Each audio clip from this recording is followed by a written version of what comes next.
Então, assim, eu acho que o importante não é só trazer bons jogadores, tem que mudar a mentalidade no departamento. Se a cabeça não vai ser modificada, que o corpo tenha novidades, profissionais qualificados, gente que acrescente.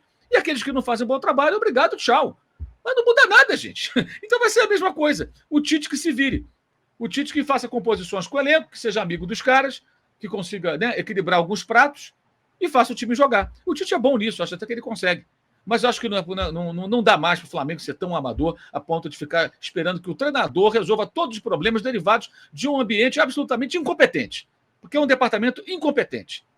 Incompetente. E que permite que os jogadores também se comportem como tal. Jogadores bons. Jogadores bons. E esse é um momento interessante para isso, porque cabeças importantes estão fora do Flamengo agora.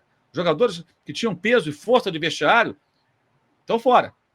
Uns pararam ano passado, outros parando agora, tem gente saindo, tem gente que está meio que embaixo com a torcida. Então é um bom momento para botar essa casa em ordem e fazer com que o Flamengo seja um clube onde você não tolere a derrota. Veja bem, gente, você engole a derrota. Quando você é grande e ambicioso, você engole. Você tem que engolir. Perdeu, perdeu. Mas você fica mordido, você não aceita, você discute por que perdemos, onde que nós erramos, não vamos errar mais. O Flamengo não é assim. O Flamengo, desde a derrota para o Palmeiras de 4-3 lá no começo do ano, ele tolerou a derrota. Ah, não, tá tudo bem. Já ganhamos muito, né? Já fomos campeões tantas vezes, né? E continuam os jogadores falando isso até hoje, nesse tom. Não é um só, não, mais de um. Alain, eu vou te passar. Deixa eu. Sim, não, claro. Fala. Não, fala, porque eu queria só aproveitar, recortar duas coisas que o Mauro falou aí e falar uma coisa que eu quero dizer, mas fala. É só para completar, para você mesmo completar, porque isso tudo que o Mauro falou, principalmente no final, é porque dá aquela sensação que, para eles, 2024 foi um acidente. Não ganhar títulos, 2023. Né? 2023, perdão. 2023 foi um acidente, foi alguma coisa assim. Porque quando não muda, dá essa impressão. Não, foi um acidente, acontece, não vai ganhar todo ano, vamos seguir aqui, porque ano que vem não vai ser assim, né? É a impressão que dá. Sem dúvida. Cara, ali a escolha é política. Entendeu? É aquela. Cara, isso aqui no Brasil, e principalmente no Rio de Janeiro, né? A gente que mora aqui sabe como é que são as escolhas que são feitas. Elas são feitas em cima de nível de confiança e não de nível de mérito. É tipo assim, esse cara é da minha confiança. Ele não vai puxar meu tapete, ele não vai me trair. Ele não é tão competente? Não tem problema, mas deixa ele aí, porque ele não vai querer o meu lugar. Se ele for competente, ele vai querer o meu lugar. Então deixa ele aí, fica tudo bem estruturadinho, todo mundo aceitando ali os cargos que ocupam, e tá tudo bem. Mas não trabalham tão bem, não tem problema. De repente vou trazer um cara competente, o cara vai querer revolucionar aqui, vai demonstrar toda a nossa incompetência, e ele que vai ter os méritos da vitória. É assim que funciona no Rio de Janeiro e no Brasil. Enfim, e em outros lugares do mundo também, não estou de complexo de vira-lata, não. Mas a gente está aqui no Brasil, a gente está falando do Flamengo, é assim que funciona, infelizmente. E eu queria recortar algumas coisas que o Mauro falou e acrescentar uma coisa. O Mauro falou sobre o jogo do Flamengo com o Paulo Souza, lá, a final do estadual, a final com o Vitor Pereira e tal. E muita gente fica discutindo esse tipo de coisa. Vocês ficam falando toda vez que o Flamengo perde é porque o Flamengo não quis jogar, porque o Flamengo jogou sem raça, quando ganha, jogou com raça e tal. Ficam falando essas bobagens, né? E aí tem que entender uma coisa. Com todo respeito, mas reconhecendo a nossa competência. Ninguém aqui tá de bobeira. A gente tem. O Mauro tem muito mais anos de janela que eu, mas eu também tenho. De ver futebol, de acompanhar, de conversar, de já conversar. Eu ia para Marechal, moleque, conversar com os caras que jogavam no Botafogo. Iam lá, os caras lá bebendo cerveja no boteco lá em Marechal. Eu tava voltando da escola, eu parava lá e começava a ficar enchendo o saco dos caras perguntando. Pro Berg, petróleo. Entendeu? Então, assim, eu tô nessa coisa há muito tempo. Já conversei com muito jogador, ex-jogador, etc, etc. Aí eu vou pegar uma coisa que o Felipe Luiz contou no Charla Podcast. Tava jogando o Flamengo, Del Valle e Flamengo, primeiro jogo da Recopa Sul-Americana, 2020.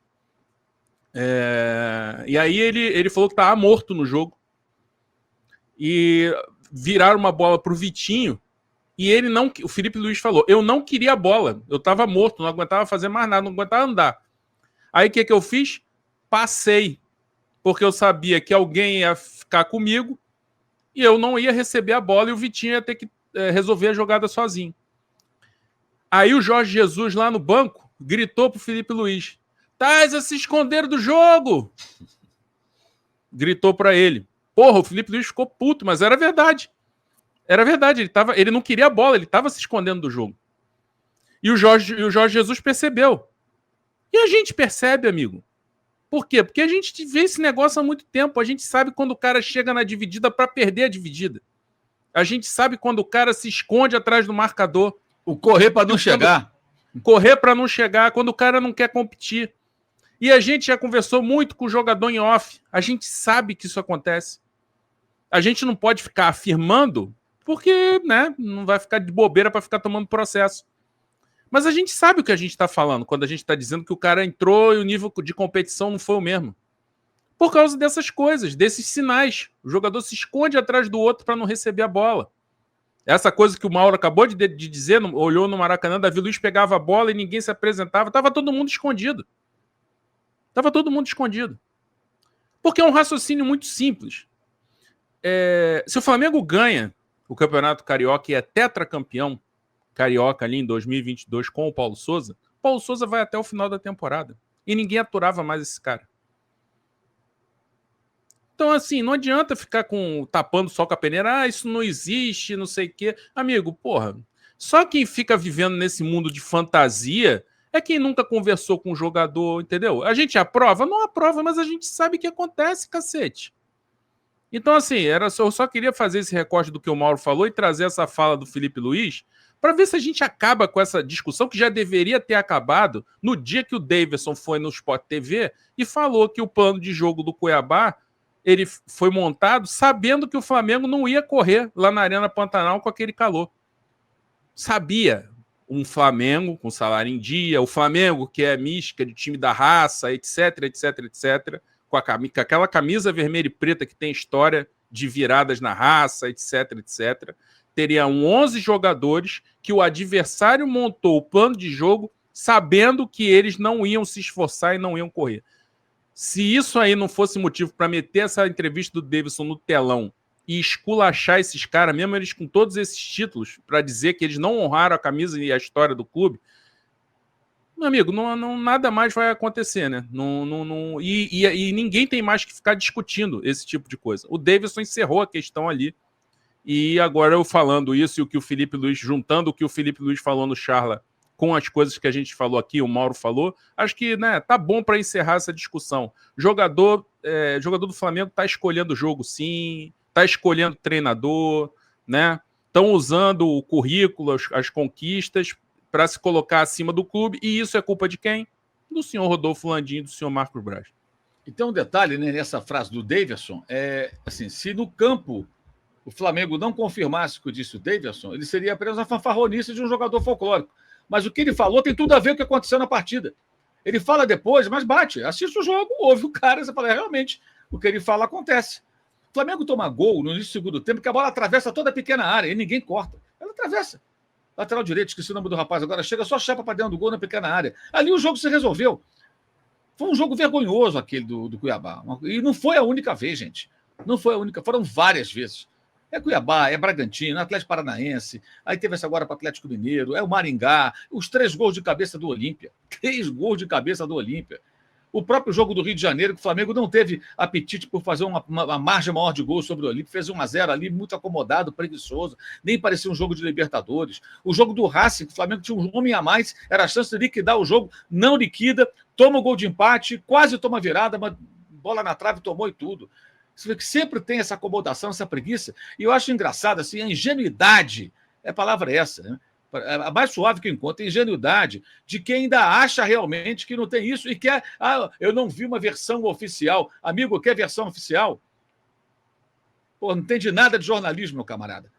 Versão oficial você quer? É o que eu sempre falo. Alguém lembra no Cruzeiro, que é o clube que passou pelo maior escândalo aí do futebol brasileiro, em termos de gestão, digamos assim, quando foi que o site do Cruzeiro trouxe alguma informação sobre os absurdos que lá aconteciam? Quando foi que a rede social do Cruzeiro informou que estava acontecendo alguma coisa errada lá dentro? Quem informou foi a imprensa, com um trabalho bem feito. E assim é. Se o prefeito da sua cidade for desonesto, você acha que no site oficial da prefeitura vai dizer que alguém está roubando? Que a obra foi superfaturada? que houve uma picaretagem? Claro que não. A rede social vai dizer, o vídeo do prefeito, atenção, estamos superfaturando essa obra agora do viaduto, não sei o quê. Não vai ter. E essas coisas acontecem por aí. Né? Acontecem por aí. Então, quem é que vai mostrar a verdade? Não é a versão oficial, é alguma matéria bem feita, calçada, bom jornalismo que mostra. É isso aqui. Então, isso é engraçado, essa ingenuidade. Eu não vi nada oficial, então não acredito. Também não viu o Papai Noel, mas deve acreditar nele também. Tá de sacanagem, cara. Isso é muita ingenuidade. E as pessoas ficam empoderadas, porque o cara tem um canal desse no YouTube, fala para meia dúzia de bobos, e acha que ele pode falar, que ele tem autoridade. Não entende nada do assunto, não sabe nada de jornalismo, tem a menor ideia do que é. Como disse o André, nunca conversou bastidor com ninguém do mundo do futebol.